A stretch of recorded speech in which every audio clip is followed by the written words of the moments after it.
Say they want the media to have a better understanding of the stress officers are under as they consider which type of force they should use, and therefore a better understanding for you when we report these stories. All right, you just put it in the holster? Okay. Oh, this is all a simulation of what's called reality-based training, RBT. We were handed blank guns that make noise when fired. This is what all uniformed officers do at least once a year on top of other training they get. Now, myself and another journalist were told we were Metro officers looking for a domestic violence suspect with a restraining order. We pull up in a squad car. I'm on the passenger side.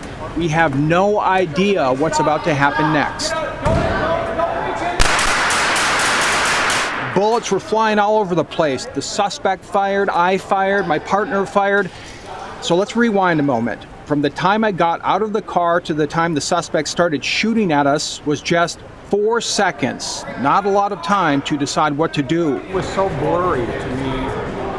It's almost kind of hard to remember. Right, absolutely. It happens quick. I think you picked up on it real quick, how fast a car stop can turn deadly, right? We're not expecting that. This may be a turn signal violation, and that person just has it out that day, and they say, hey, today's the day, and then we have to react accordingly, right? And we still have to make all those split-second decisions that we talked about. So. Well, this simulated training is based on the real thing.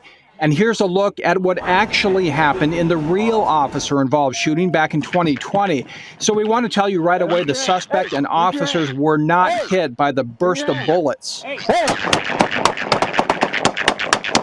The suspect then ran, armed. He ended up in a several hours-long SWAT situation with police.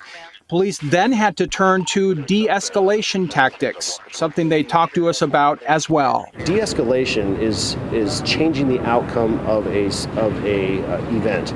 So in a case where if you use less lethal force on an armed individual earlier in the event, that de-escalates it to where we can get them into custody, to where we did not allow it or it didn't get put to the point to where it turned into a deadly force situation. And that's what happened here in the end. The suspect was arrested and not hurt. The public and police officers were not hurt.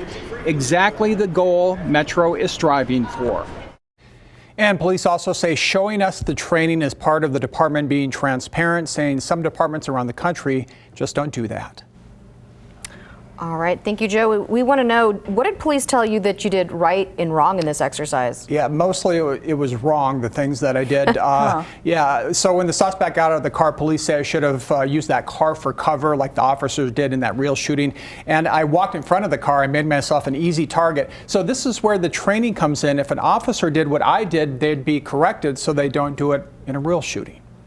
So much crucial things for officers to consider every time, and this is why training every year is so important. And they do a lot of it, absolutely. Thank you so much, Joe.